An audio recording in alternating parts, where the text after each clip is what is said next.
जो बात त्रिपाठी जी ने की मैं उसमें एक लाइन जोड़ूंगा। आप सवाल ले लीजिए। अब आप लिस्ट जोड़ में सब लिख लो, ठीक, जितनों बीजेपी में वॉशिंग मशीन में धुल गए और बच गए, ठीक, इनकी लिस्ट दिमाग में रखो, लॉकर में रखो। जिस दिन सरकार आए निर्ममता पूर्वक इनका सबका पोस्टमार्टम करो और कानून के हवाले करो। है साहस? मैं बहुत सी बातें तो कह नहीं सकता यार। जिस दिन सरकार बनी मनमोहन सिंह की, आज सुन लीजिए, आप लोग भी वहां पर लाके खड़ा कर देते हो बहस को। जिस दिन मनमोहन सिंह की सरकार बनी उसके अगले दिन, सुन लीजिएगा त्रिपाठी जी, ठीक, उत्तर प्रदेश में कांग्रेस के नेताओं को नहीं पता होगा क्योंकि उससे ऊपर का लेवल है।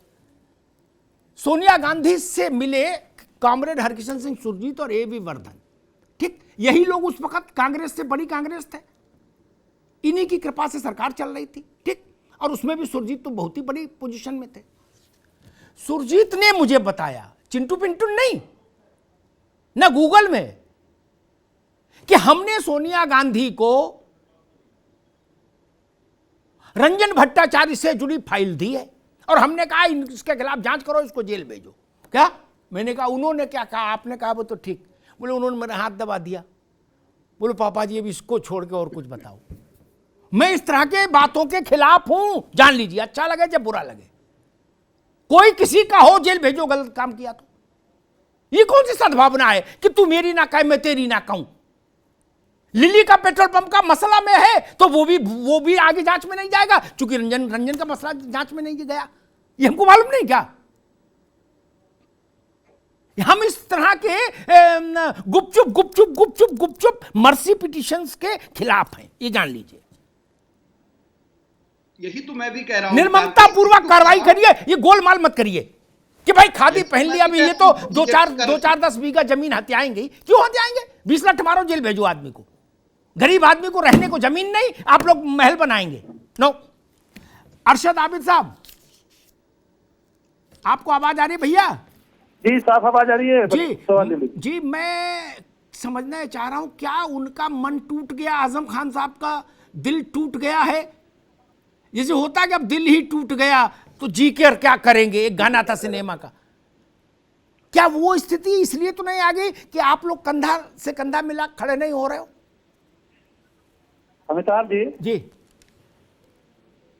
नेटवर्क की वजह से एक सवाल का जवाब मैं दे नहीं पाया था। देखिए, जब से भाजपा की सरकार इस देश में आई है तब से आप देखिए हर स्टेट में, चाहे अजीत पवार हो, चंद्रबाबू नायडू जी हो, एच.डी. कुमार स्वामी जी हो, आजम खान साहब हो, कोई भी हो जो विपक्ष के हैं, चाहे पी चिदम्बरम साहब हो, चाहे राहुल गांधी जी हो, चाहे सोनिया गांधी जी हो, इन्होंने तय कर लिया है कि हम डिक्टेटर हैं और हम इनको फर्जी केस बनाएंगे, चाहे मनीष सिसोदिया जी हो, चाहे सत्येंद्र जैन जी हो, कि हम फर्जी केस बनाएंगे। सत्येंद्र जैन का नाम ना लो भैया, वो तो पूरी दुनिया में भारत का नाम रोशन कर दिया। दया करो प्रभु। सुन लीजिए अमिताभ, वो मसाज करा रहे बाहर लेटे यार, रहने दो। आप सुन लीजिए अमिताभ जी, सुन लीजिए अमिताभ जी। तो इन्होंने तय कर लिया है भाजपा की नेशनल एग्जीक्यूटिव कमेटी और वर्किंग कमेटी ने कि हम हिटलर की तरह कार्रवाई करेंगे, विपक्ष के नेता को नेस्त नाबूद कर देंगे ताकि इनकी पॉलिटिकल पार्टी खड़ी हो जाए और हम देश में लंबे टाइम तक राज करें।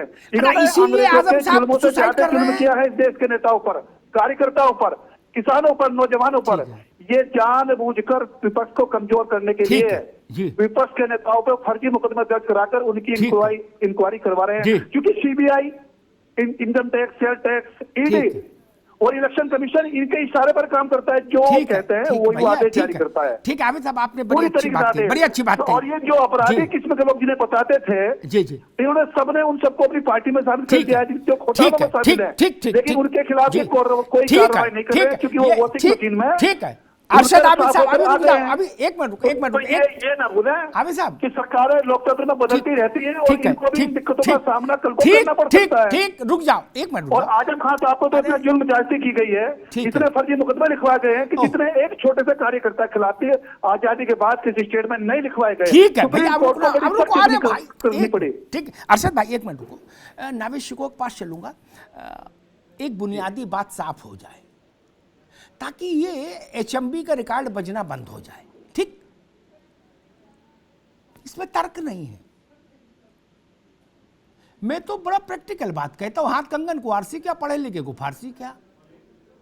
भाजपा, हमने मान ली अरशद आबिद ने जितने आरोप लगाए सब सच है, मान लेते हैं 1 मिनट को। नावेद जी को सुनिए एक बात, ठीक, और केवी त्रिपाठी के आरोप भी उसमें जोड़ दिए, ठीक। बिल्कुल। राजस्थान में आपकी कांग्रेस की सरकार है, राजस्थान में कौन सी क्रांति कर रही कांग्रेस की सरकार? छत्तीसगढ़ में वही अधिकार भूपेश बघेल को हासिल है जो उत्तर प्रदेश में योगी आदित्यनाथ को हासिल है, इस तमिलनाडु में स्टालिन को हासिल है। क्या कर रहे हैं? घाल में जा रहे हैं कि झाल में जा रहे हैं? ये रोना नहीं चलेगा, बदल गया मामला भैया। आप उनकी जांच करिए ना वहां अपने प्रदेश में। कांग्रेस ने आज तक कभी ये बता पाई कांग्रेस कि उसने अपने रूल्ड स्टेट में भाजपा के समर्थन वाले कितने भ्रष्टाचारियों को पकड़ा? नहीं। गहलोत से कहिए श्वेत पत्र रखे, भूपेश बघेल से कहिए रखे, मुकदमा दर्ज करिए यहां बड़े से बड़े आदमी का राजस्थान में ले जाके। क्यों नहीं करते? आपको अधिकार है। तमिलनाडु में क्यों नहीं करते स्टालिन? आंध्रा में जगन क्यों नहीं करते? इवन वेस्ट बंगाल में ममता जी, शुभेंदु के साथ तो चाय चल रही है। वो कहती है हमारे बच्चे भाई जैसा छोटे। नावेद को ऐसा तो नहीं विपक्ष पूरी धरती पर असहाय बच्चे, अनाथ बच्चे की तरह घूम रहा है। 5-10 सरकारें हैं ना उसके पास, वहां वो कौन सी क्रांति कर रहा है मैं समझना चाह रहा हूं। नावेद को बिल्कुल कोई ऐसी इतनी बड़ी हिम्मत किसी ने नहीं की, और इस सरकार ने, योगी सरकार जो कदम उठा रही है भ्रष्टाचार के खिलाफ, गलत के खिलाफ, सख्त फैसले हो रहे हैं, और वो कमिटमेंट जो पारंपरिक। अरे भाई आप में हिम्मत नहीं इसलिए आप ये कहोगे दूसरा भी हिम्मत ना दिखाए, ये तो कोई बात नहीं। बोले हम फेल हुए तो आप क्यों पढ़े, आपको भी फेल होना चाहिए था। क्यों भाई? बड़ी बात कर रहे हो, और ये बात सही है, लेकिन सर लेकिन इसके सिक्के के दूसरे पहलू को भी देखा जाए। जनता ये जरूर देख रही है, ये भ्रष्टाचार के खिलाफ भाजपा की लड़ाई नहीं है, ये हिम्मत का प्रदर्शन तो जरूर है, लेकिन इसलिए क्योंकि जनता ने ये भी देखा है कि वो शिवपाल जिनको भाजपा मानती है कि उसने भ्रष्टाचार किया, जिस दिन भरत मिलाप होता है, जिस दिन शिवपाल जाते हैं और अखिलेश यादव से गले मिल लेते हैं, उसके दूसरे दिन जांच शुरू हो जाती है, और उसके 2 दिन पहले भ्रष्टाचारी वो नहीं थे शिवपाल। ये जनता देख रही है, ये राजनीतिक स्वार्थ है, भ्रष्टाचार के खिलाफ लड़ाई नहीं है, क्योंकि जनता अंधी बहरी नहीं है। वो ये भी देख रही है भ्रष्टाचार के खिलाफ भाजपा की नियत नहीं है, पॉलिटिकल ताकत बनाने की नियत है। क्योंकि शिवपाल, देखिए कुछ घंटे के अंदर सब कुछ बदल जाएगा। क्या परसों शिवपाल साफ सुथरे थे? जब वो समाजवादी पार्टी को कमजोर करेंगे भाजपा मानती थी। जब दोनों अलग अलग थे, जब भाजपा को लगता कि समाजवादी पार्टी को कमजोर कर रहे हैं शिवपाल, तो वो बिल्कुल साफ सुथरे थे, एक साफ सुथरे नेता थे। जिस दिन वो उन्होंने लगा कि हम सपा को मजबूत करने अपने भतीजे के, तो ये तो भाई ये तो जनता भी देख रही है ना, ये भ्रष्टाचार के खिलाफ नावेद बाबू जी एक बड़ी हिम्मत की बात है। बिल्कुल ठीक है। मेरा प्रश्न ये नहीं था जो जवाब नावेद दे रहे, मेरा प्रश्न था छत्तीसगढ़ में भूपेश बघेल, जयपुर राजस्थान में मेरे मित्र अशोक गहलोत, तमिलनाडु में स्टालिन, इन लोगों ने राजनीतिक लोगों के भ्रष्टाचार के लेके कौन सी ड्राइव चलाई देश में? बताएंगे कि नहीं बताएंगे? कि शिवपाल का ही मसला लिए चलेंगे? आपने क्या क्या बताओगे कि नहीं बताओगे? वहां तो आप मुखिया हो ना, आपके पास पूरी ताकत है। जो ताकत किसी एक राज्य के मुख्यमंत्री के पास है वही उत्तर प्रदेश के मुख्यमंत्री के पास है, वही तमिलनाडु के मुख्यमंत्री, वही आंध्रा के मुख्यमंत्री के पास है। शुभेंदु और ममता जी चाय पीने लगे, बिस्किट भी खा रहे हैं, इसमें दोष किसका है भैया? शुभेंदु अधिकारी के अगर वो भ्रष्ट हैं तो ममता जी उनके घर पे बुलडोजर क्यों नहीं चला दी? बिल्कुल सही, चला देना चाहिए था ना। इसमें शिवपाल का मसला कहां आ गया? नीतीश कुमार भाजपा के 20 बड़े चेहरों के खिलाफ पटना में कोई ड्राइव किए हैं क्या? बता दीजिए।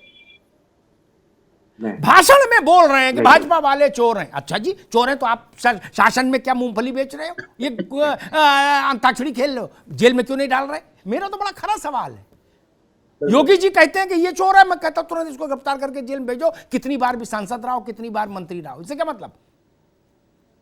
वैसे मैं लालू जी से भी आग्रह ये अपेक्षा रखता हूं, अगर वो कहते हैं कि भाजपा वाले चोटे तो जेल भेजो, मुझे नहीं, मंच पे बोलेंगे, बाकी नहीं, बाकी रेला मेला रखेंगे। क्यों? जनता ये नहीं, जो आप कह रहे हैं नावेद, वो नहीं देख रही। जनता ये देख रही है क्योंकि वो सबसे त्रस्त है, इसलिए वो इससे बहुत कुंठित होती है कि नेक्सस, अलाइनमेंट, गठजोड़ जो है ना पर्दे के पीछे वाला, ये नहीं स्वीकार जनता को। हरीश श्रीवास्तव जी, भाई सब लोग आपको ये सलाह दे रहे हैं, शब्द अलग अलग हैं, उसका मूल स्वर सबका एक है कि मान जाओ, बहुत हो लिया, खादी में एकता रहनी चाहिए। जो लोग खादी नहीं पहन रहे उनके ऊपर जांच पड़ताल करते लोग, खादी में तो रखो। अब मान लो किसी 100-200 करोड़ रुपया चेप लिया कहीं से, अब आप लठ लिए पीछे पड़ रहे हो, क्या मतलब है? नहीं, क्योंकि विपक्ष के लोग हम एक ही बात सुनते हैं, वो कहते सब दिन एक से नहीं रहेंगे, ये जान ले बीजेपी। देखिए आदरणीय योगी, इसका मतलब ये कहना चाह रहे हैं कि भाई कुछ तो रहम करो, कभी हम भी आएंगे तो हम तुम्हारा ख्याल रख लेंगे, तुमको मेरी कसम मान जाओ टाइप का। हरीश जी, तुम मान ही जाओ, क्या है, कितना बवाल काटोगे? नहीं,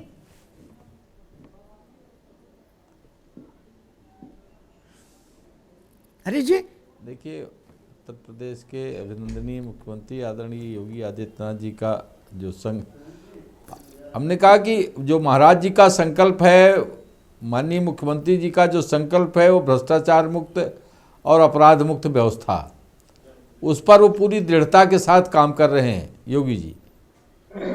अब वो लोगों को तकलीफ दे रहा है, वो बात स्वाभाविक है, लेकिन जब तक भ्रष्टाचार और घोटाले में का आनंद लोग लेते हैं तब तक तो सब आनंदित रहते हैं, और जब एक के बाद एक परतें उखड़ने लगती हैं तो लोगों को कठिनाई महसूस होती है। सबको इसका स्वागत करना चाहिए, और सकारात्मक बात तो ये है कि आखिर भ्रष्टाचार से लोग दूर क्यों नहीं होना चाहते।